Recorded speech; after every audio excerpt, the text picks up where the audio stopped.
여러분, 하나님께서 사랑하시고 우리 주님이 함께 하시는 그 삶은 어떤 삶일까요? 이렇게 아름다운 봄날처럼 늘 꽃이 만발하고 푸르름이 만발한 생명력이 가득한 그런 날들일까요? 예, 아멘. 그런 날도 있습니다. 그런데 우리의 삶을 돌아보면 늘 그렇지만은 않습니다. 주님께서 사랑하시고 주님께서 함께 하심에도 불구하고 장벽에 갇히는 그런 때가 있습니다. 하나님을 사랑하고 믿음으로 예배를 드리고 말씀을 묵상하고 기도를 하는데도 우리의 삶이 답답할 때가 있습니다. 오늘 우리가 보는 이 말씀은 사울이 하나님의 사랑을 입어 왕으로 세워지고 2년 만에 중규군을 두고 수비대를 두고 이제 국방력을 강화시켜 나가는데 어느 날 요나단이 갑자기 블레셋을 선제 공격하는 바람에 블레셋 대군이 병거 그리고 마병 3만 6천 명 그 해변에 모래같이 많은 군대가 갑자기 공격해 오는 바람에 이 사울이 어쩔 줄을 몰라 하는 중에 오늘 14장에 이르렀습니다. 혹시 지난주 말씀 기억납니까? 사울 입장에서는 제사라도 드리면 하나님 도와줄 것 같으니까 제사를 드리려고 약속한 사무엘을 기다렸는데 제날이 오지 않는 거예요. 그래서 먼저 사울이 제사를 드려버리잖아요.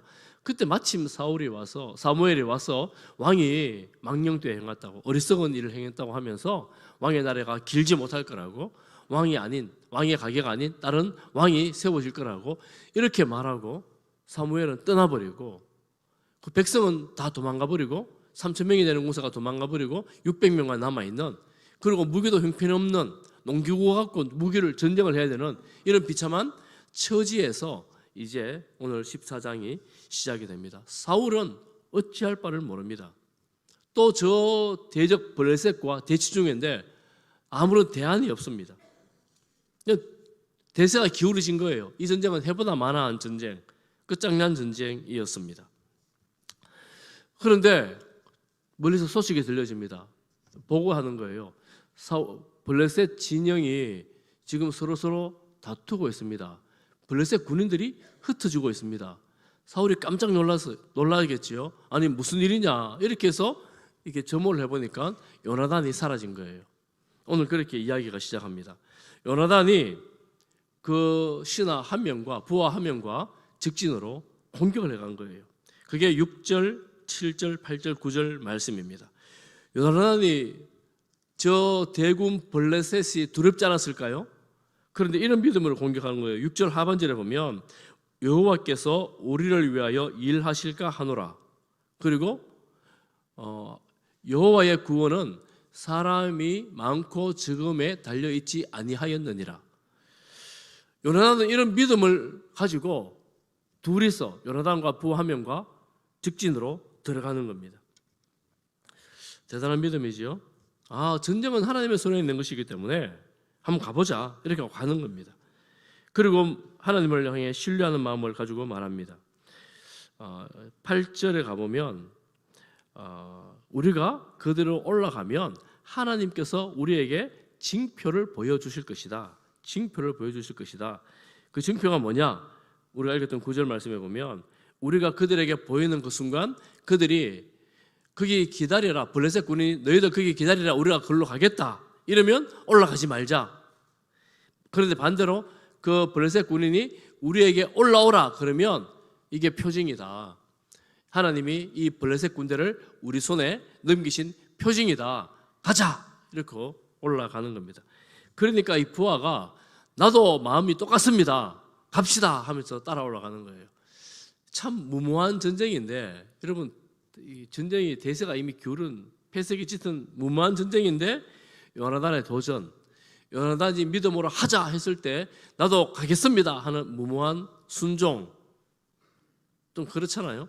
그런데 아마 요나단이 이 신하가 부하가 아이고 저 전쟁 가도 소용없습니다. 우리가 뭘 하겠습니까? 나는 안 갈랍니다. 이러면 요나단이 어떻게 올라가겠습니까? 여러분, 믿음으로 결단하는 일에 함께하는 성도님 되시기를 축복합니다. 이렇게 올라갔더니만 마침 블레셋 군인들이 보고 뭐라고 말하느냐면 이리 올라오라 그러는 거예요. 이리 올라오라. 그래서 요나단과 그 부하가 올라가서 그 근처에 있는 20명의 블레셋 군인들을 죽입니다. 20명의 블레셋 군인들이 죽고 나니까 어떤 일이 일어나는가 하면 블레셋 진영이 사람들이 우왕좌왕하기 시작합니다. 우왕좌왕하는 중에 15절을 보십시오. 우리 15절을 같이 한번 읽어보겠습니다. 시작. 들에 있는 진영과 모든 백성들이 공포에 떨었고 부대와 노략군들도 떨었으며 땅도 진동하였으니 이는 큰 떨림이었더라. 뭐가까지 떨립니까? 땅까지 떨리는 거예요. 사람들이 우왕좌왕하면서 두려워할 뿐만 아니라 땅까지 떨립니다. 지진이 일어난 거예요. 갑자기. 하나님께서 일하시는 방식은 이렇습니다. 도저히 승산 없는 전쟁에 하나님이 함께 하셔서 땅이 떨리는 놀라운 일들이 일어나고 있는 것입니다. 여러분, 블레셋이 얼마나 놀랐겠습니까? 블레셋은 놀랐고 또 놀란 사람이 한 사람도 있습니다. 사울은 또 얼마나 놀랐겠습니까? 갑자기 이게 웬일이냐 이런 생각하지 않았겠습니까? 그런데 사울은 우왕좌왕합니다. 야, 우리가 공격해 갈까 말까, 하나님께 제사를 먼저 지내자 그러면서 제사장에게 법궤를 가져오라고 말합니다. 제사장이 제사를 드리려고 손을 들고 제사를 집냐는 중에 사울이 보더니만 야, 이거 안 되겠다, 그만하라 그러고 군대를 동원해서 공격해 내려갑니다. 아니, 하나님을 믿었으면 끝까지 믿든지 제사를 지내든지 하다 말고 사울이 마음이 흔들리고 있습니다. 블레셋이 흔들릴 뿐만 아니라 사울도 흔들리고 있어요. 우왕좌왕하고 있습니다. 갈팡질팡 하고 있는 거예요. 그런데 하나님은 놀랍게도 이 전쟁을 승리로 이끌어 주십니다. 23절, 우리 23절을 같이 한번 보겠습니다. 시작. 여호와께서 그날에 이스라엘을 구원하심으로 전쟁이 벳아웬을 지나니라. 하나님께서 이 전쟁에 함께 하심으로 전쟁이 승리를 가져오는 거예요. 그 위에 구절을 보면 이런 내용이 있습니다. 600의 군대로 이 많은 군대를 이길 수 없잖아요. 그런데 어떻게 하나님이 방법을 쓰셨을까? 성경에 보면 블레셋 진영에 징병되어 온 강제 동원된 이방인들 군인들이 있습니다. 그 중에 히브리인들도 있어요. 용병들도 있습니다. 그들이 블레셋을 치는 거예요. 그러니 자중지날이 일어난 거예요. 안에서 자기들끼리 전쟁이 일어난 겁니다. 그러니 이스라엘 군대는 가서 쳐 죽이기만 하면 이기는 그런 쉬운 전쟁이 되어버린 거예요. 완전히 대세가 바뀌었는데 대세가 이쪽으로 넘어오고 있습니다. 대세가 일로 넘어오고 있는 중에 사울이 선포한 내용입니다. 무엇을 선포하느냐? 오늘 이 전쟁이 우리가 승리하기까지 음식을 먹지 말아라. 금식을 명령합니다. 24절에 보면 음식물이든지 먹는 사람은 저주를 받을지어다. 그래서 이 백성들이 블레셋과 전쟁을 하면서 먹지를 못하는 거예요. 피곤해 죽을 지경인데 먹지를 못하는 거예요. 먼저 진영을 이탈했던 요나단은 이 명령을 듣지를 못했습니다. 숲을 쏘러 가보니까 꿀이 가득한 거예요. 그런데 군사들은 아무도 그 꿀을 먹지를 못합니다. 저주 명령 때문에 아무도 먹지 못하는 그 꿀을 요나단은 모르니까 꿀을 한 점 먹습니다. 한 점 먹는데 눈이 밝아졌다 이렇게 말합니다. 눈이 밝아졌다. 얼마나 피곤한 중에 먹을 것을 먹으니 얼마나 갑자기 힘이 나겠습니까? 눈이 밝아졌습니다. 그때 누가 말합니다. 당신의 아버지께서 왕이 먹는 사람은 저주를 받는다고 말했습니다. 그래서 백성이 다 지쳐 있습니다. 29절 보십시오. 29절에 보면 요나단이 이렇게 말합니다. 내 아버지께서 이 땅을 곤란하게 하셨도다. 곤란하게 하셨도다. 보라, 내가 이 꿀을 조금을 맛보고도 내 눈이 이렇게 밝아졌거든. 이거 더 많이 먹었으면 정말 큰 승리를 거두지 않았겠느냐 이렇게 말합니다. 여러분, 왕은 백성들을 그 땅을 곤란하게 하는 사람이 아니고 평안하게 만드는 사람이어야 하는데 금식을 선포함으로 이 백성을 곤란하게 만들었다는 거예요. 여러분, 전쟁 중에 금식을 명령하다니 좀 어리석은 것 아닙니까? 지혜롭지 못한 것 아닙니까? 그러니 그 아들이 아버지가 선언한 이 명령에 대해서 한탄하면서 하는 말입니다. 정말 어이없는 그런 명령이었습니다. 이 말은, 이 의미는 뭐겠습니까? 여러분, 금식 선포를 왜 했겠습니까? 이 전쟁을 하나님이 도와주셔야 이깁니다. 이런 사울의 결단 아니겠습니까?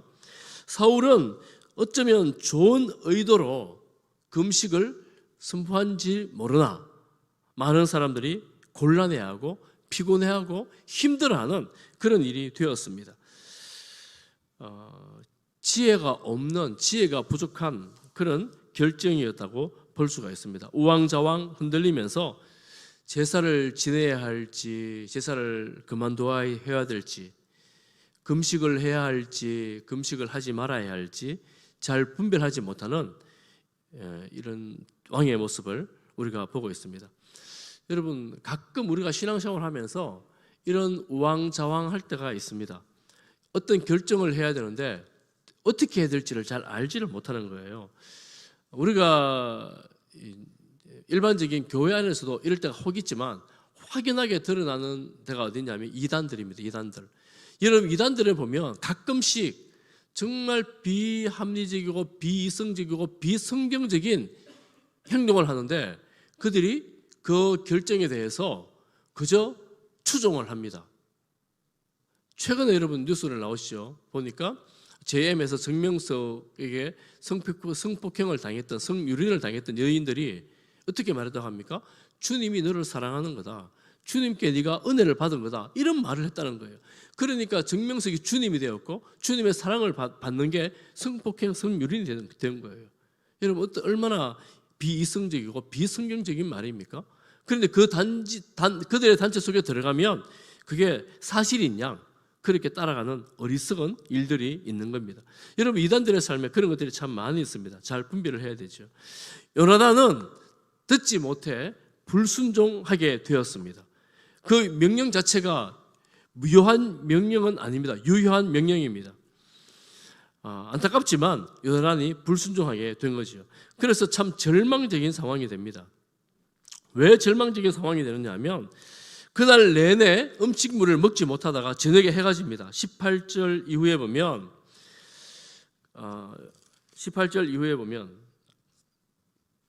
31절이죠. 31절 이후에 보면 그날에 저녁이 되면, 히브리인들은 저녁이 되면 다음 날에 시작하잖아요. 31절 이후에 보면 이 백성들이 노략한 물건들, 소, 양, 송아지 끌고 와서 핏째 음식을 먹습니다.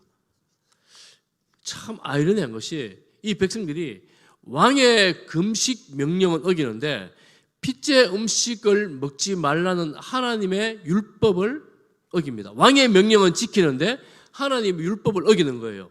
그러니 왕의 명령을 지키면서도 하나님의 명령을 어기는 이 백성들, 여러분, 그러니까 뭔가 앞뒤가 맞지 않는, 하나님을 섬긴다고 섬기지만 좋은 의도라고 하지만 이 백성들 모두가 범죄하게 하는 그런 앞뒤가 맞지 않는 어리석은 결과가 이 백성들에게 임한 것입니다.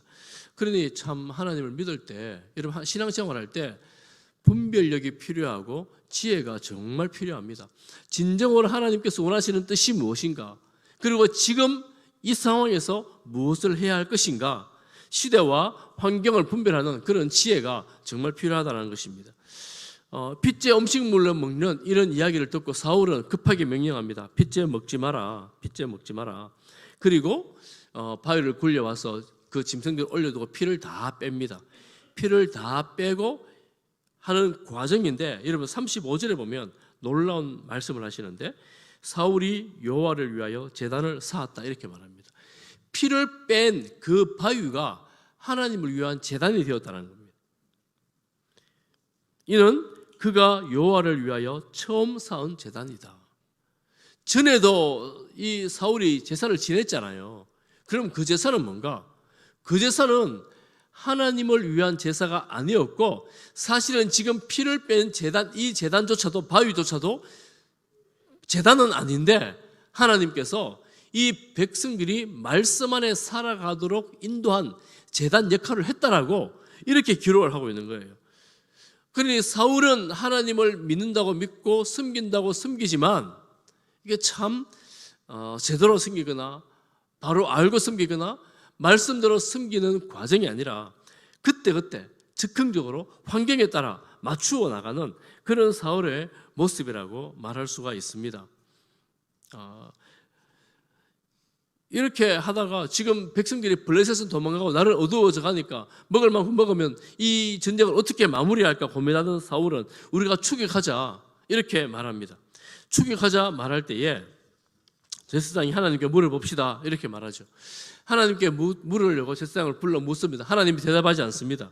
대답하지 않을 때에 아니 하나님이 왜 대답하지 않는가, 이 문제가 어디에 있는가 제비를 뽑아보자 그러는데 제비를 뽑았어요. 누가 뽑혔습니까? 요나단이 뽑히게 되었습니다. 요나단은 아버지 말씀을 명령을 듣지 못해 부지 중에 명령을 어기게 된 거잖아요. 그리고 말합니다. 제가 꿀을 먹었습니다. 그래서 아버지 사울은 말합니다. 내가 명령이 있기 때문에 내 아들일지라도 죽여야 한다. 내 아들일지라도 죽여야 한다. 요나단은 말합니다. 내가 죽어 마땅합니다. 내가 부지 중에 행한 것이지만 내가 명령을 어겼기 때문에 죽어 마땅합니다. 이렇게 말합니다. 이때 백성들이 요나단을 보호합니다. 죽이면 안 됩니다. 오늘 전쟁의 영웅은 요나단입니다. 요나단을 죽일 수 없습니다. 이렇게 말하죠. 참 여러분, 사울왕의 마음이 어떻겠습니까? 왕의 위신은 명령은 땅에 떨어지고 준엄한 명령임에도 불구하고 오히려 백성들이 요나단을 지켜내는 이런 어이없는 상황이 되었습니다.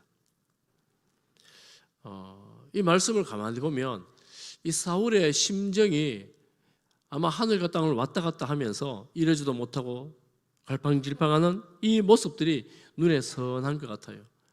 왕인데 최고의 권력을 가지고 있는데 아무런 영향력을 발휘하지 못하는 왕, 하나님 앞에서도 백성들 사이에서도 아들 앞에서도 영향력을 발휘하지 못하는 왕, 오히려 아들 요나단이 더 왕 같은 그런 모습을 우리가 볼 수가 있습니다.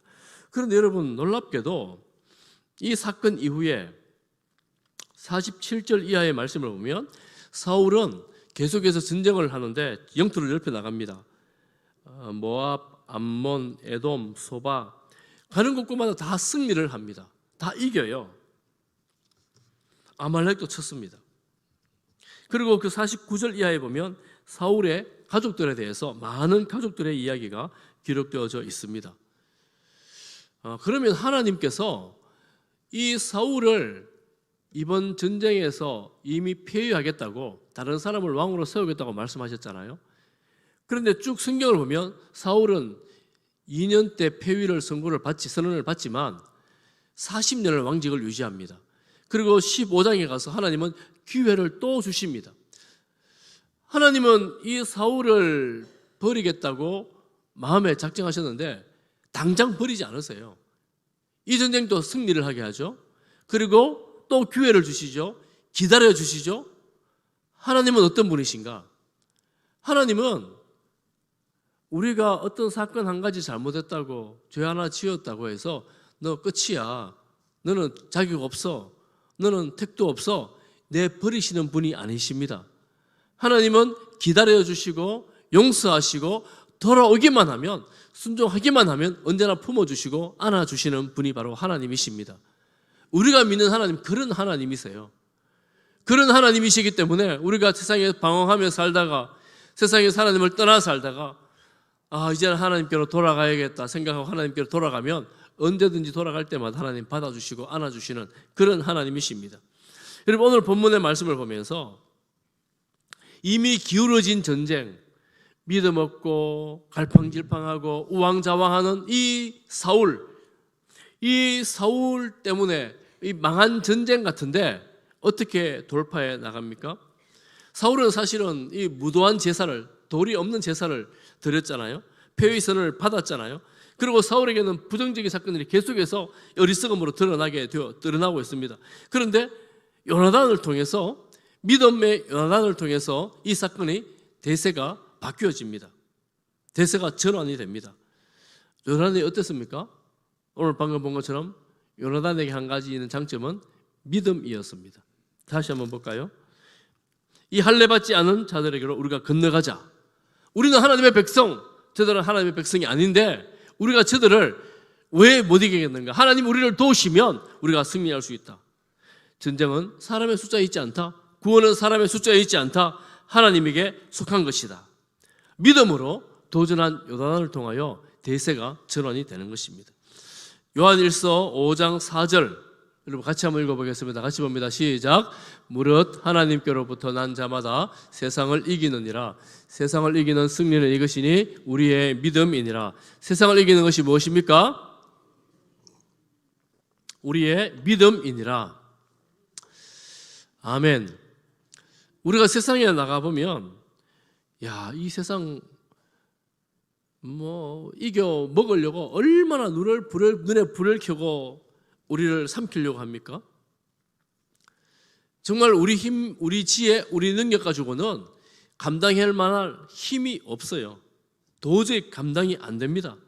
속이려고 작정하면 우리가 어떻게 속지 않겠습니까? 세상이 그렇잖아요. 그런데 이런 세상에서 이 장벽이 다 막혀버리고 도저히 길이 없는 이런 세상 같은 데서 믿음으로 돌파해 나가는 거예요. 믿음으로 돌파해 나갈 때에 문이 열리게 되는 것입니다. 믿음으로 담을 넘는 것입니다. 그런 의미에서 이 요나단은 다윗을 닮았습니다. 시편 18장 29절에 보면 다윗이 고백하는 고백이 나옵니다. 다 같이 한번 읽어보겠습니다. 시작. 내가 주를 의뢰하고 적군을 향해 달리며 내 하나님을 의지하고 담을 뛰어넘나이다. 다윗이 고백하는 거예요. 다윗이 적군들이 얼마나 많았습니까? 자신의 목숨이 두려울 때가 얼마나 많았습니까? 그때 주님을 의뢰하고 적군을 향해 달린다는 거예요. 대적이 저렇게 많은데 그 적들을 향해 달리겠다는 거예요. 어떻게 해요? 하나님을 의지하고 담을 훌쩍 뛰어넘는 거예요. 요나단은 암벽을 기어오르는 거예요. 그 수많은 적병들 앞에서. 그렇게 했더니만 하나님께서 이 전쟁에 개입하시고 대세를 바꿔주십니다. 여러분, 대세를 바꾸는 힘은 우리에게 있지 않습니다.